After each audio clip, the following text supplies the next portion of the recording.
like to start off today's video by finally admitting to my addiction. I finally realized I'm addicted to working on cars. I woke up this morning, sicker than a dog, was in bed till about 9 a.m., went back home after I went to the warehouse, rested for a few more hours, and I cannot stop thinking about working on cars. So, I'm officially addicted. I'm not gonna get much done today on the Type R, I don't think. I might get the motor out. It's about 2:30 p.m. right now, so I'm gonna get done as much as I can. But obviously I'm gonna take it a little bit easier than usual. If I can't get the motor out today, it's not a big deal. I do need to get it out ASAP and figure out what's going on with this clutch, get that new intake manifold swapped out. We already do have a clutch on the way. Shout outs to my guys at ACT for hooking it up immediately. I hit them up this morning, or maybe last night, and they already got one in the mail for us. So very excited to get a new clutch in for the car. Something I should have already done when I had the motor out last time. But being that the car only had 10,000 miles on it, I figured it's kind of pointless to swap out a clutch. But I was wrong, because it's faulty. And hopefully we can figure out why it's faulty today. Are you guys addicted to working on cars too, or is it just me? Hopefully it's not just me, but it might be.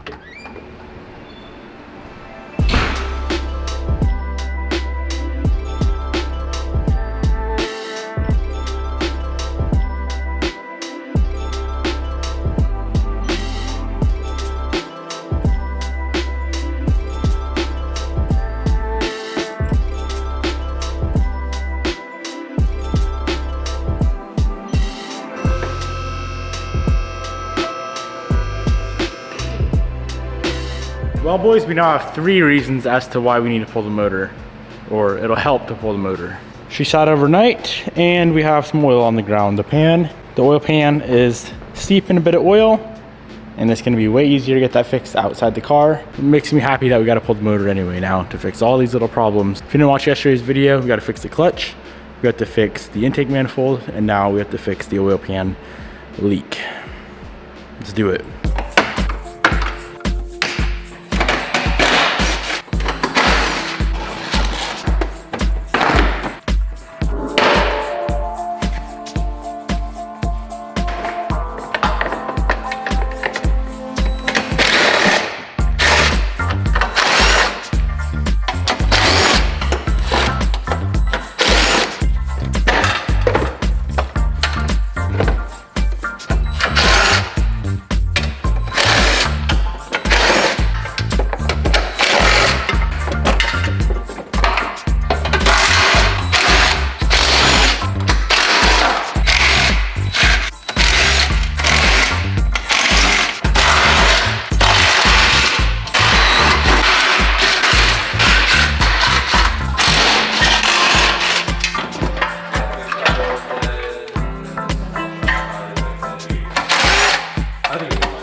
Hello? Hi, Haas. What's up? Can you bring your power tool?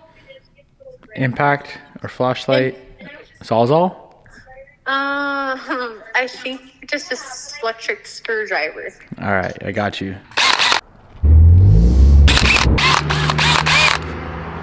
Come out and show them what you got, Bob. Okay. This ain't no new car. No, it's not a new car. Okay, you guys, I purchased my very own coffee stand. If you're OGs, you know I've worked in coffee before, but I've always wanted to own my own stand, so I finally am able to do that. Do you want to look around it at all? And you got to tell them what it's called. It's called Boosted Coffee Co. Boosted coffee. You know, we like... Because we like turbos. We like boosted cars and, you know, boosted coffee. So, follow me. We gotta change... This is the sign that I'm talking about. We gotta change that. Yes, it's very junky. Very junky. And yeah, there's not really much to it other than what you see. There's a lot of remodeling that needs to be done. We're gonna paint in the springtime and change the sign, and yeah, it's gonna be pretty cool.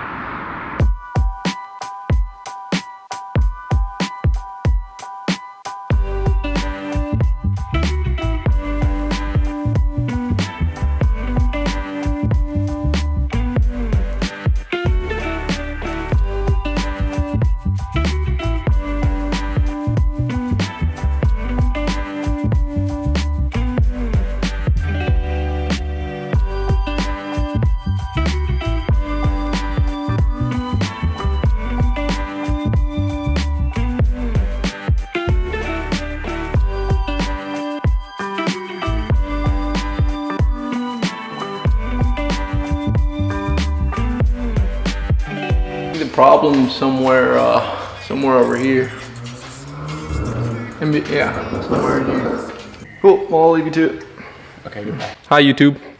Robert, I'm with you kick your ass.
I love Hondas. Literally just taking it easy. Feel like I'm sleeping on the job, and like an hour later, the motor and trans and subframe, the whole assembly is chilling on the ground. So we're gonna go ahead, pull the CVs, get the engine and trans off the subframe, pull that out, pop the trans off the engine, and see what's going on with this clutch.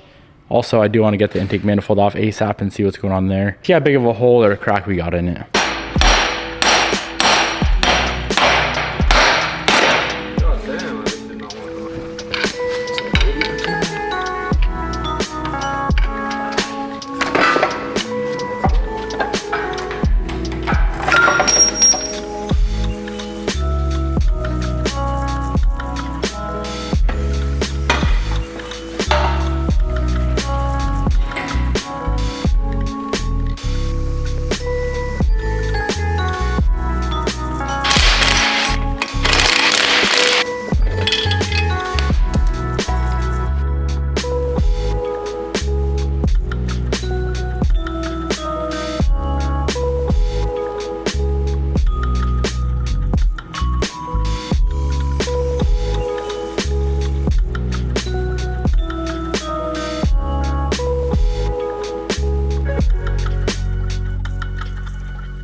Well, I've never had a rusted together clutch and flywheel before, but now I have. I'm guessing, and like I said, I've never had that issue, so I'm assuming that was the problem. Here's the clutch itself. You can see how rusty the pressure plate was.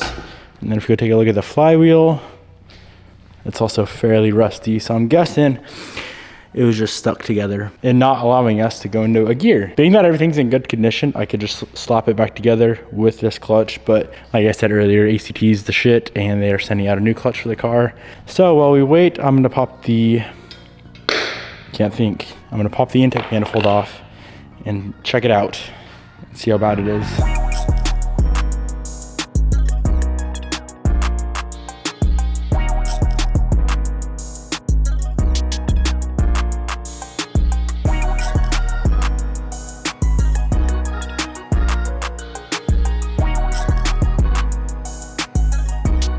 So just like we were anticipating, the intake manifold's cracked quite a bit worse than we noticed at the beginning. The whole backside of it's cracked from there all the way to there. So I'm gonna go ahead and say that's 99.9% of our issue with why it runs like dog doo-doo. We may have other issues when we put the car back together, but we're not gonna know until we put the car back together. You wanna know the dumb thing? Both of these issues could have been avoided when we initially built the car, but it's okay. I'm constantly learning as I go. I'm really new to the wrecked stuff. So yeah, I mean, it's not an excuse for being a cheap ass, but at the end of the day, I kind of am a cheap ass, and that's why sometimes I don't replace stuff that I know I should replace. Hopefully we can get this thing back together in a couple days. We gotta wait for that clutch, wait for the intake manifold, the thing goes back together, and then we can go on our first drive. I did a little bit of reading online about frozen clutch and flywheels, like rusted together. And so it says, chalk the wheels, front wheels off ground on stands, handbrake off, start engine in neutral, run it up until hot, switch off engine. Trust me, you will be able to select the gear now. So there's ways to unfreeze your clutch with everything together. Of course, I did not know that because like I said earlier, I've never had a rusted together clutch and flywheel, especially on a 2021 with 10,000 miles. Kind of crazy. Hope you guys enjoyed today's video. It's probably short, but either way, I hope you guys enjoyed. I'm gonna go home and sleep so tomorrow I can actually get work done. I feel like I get nothing done today. Goodbye.